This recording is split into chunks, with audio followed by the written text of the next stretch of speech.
Advocating for eco-friendly energy production methods in which many have little knowledge of creates a stigma of fossil fuels ruining our Earth when in reality, every method of producing energy causes environmental injustice. The necessity for power in our everyday lives creates a high demand for constant production and reliability, which is extremely difficult to accomplish for a population of over 7 billion people.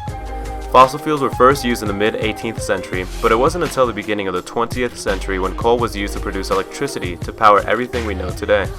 It's been barely over a century, and because of coal, we have been able to create amazing infrastructures, cities, companies, products, and much more, all to create a near-perfect world.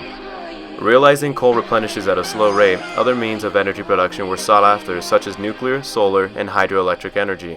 The new sources of energy are nowhere near as efficient, viable, or safe as energy derived from coal. There have been more environmental injustices caused by them than from coal-derived energy production. It is just too early at this time for other energy sources to be highly used to provide us with all the electricity we need every second of our lives.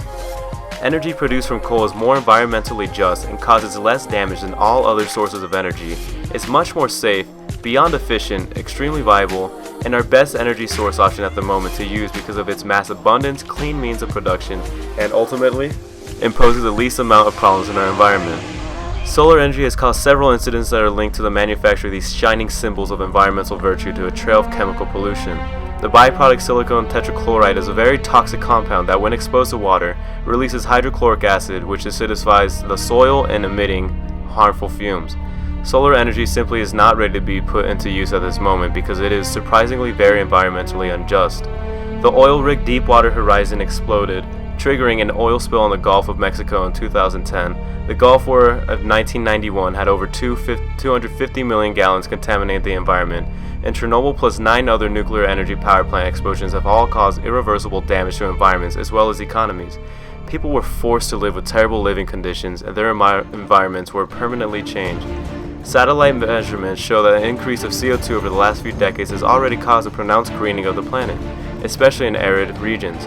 Inexpensive, reliable energy from coal has raised living standards in the developed world to levels that only the wealthy could dream of a few centuries ago. Eliminating coal-derived energy would do nothing to stop climate change, but it would keep much of the developing world in poverty, which is environmentally unjust. Alternative energy sources are important, but none can fully replace fossil fuels in the time we have. Also, we've designed and built our infrastructure for transport, electricity, and farming to suit oil, coal, and gas. Changing to relying on different energy sources will require us to redesign cities, manufacturing processes, healthcare, and more. We'll also have to rethink some of our cultural values. Our best goal is resilience, the ability to absorb shocks and keep going.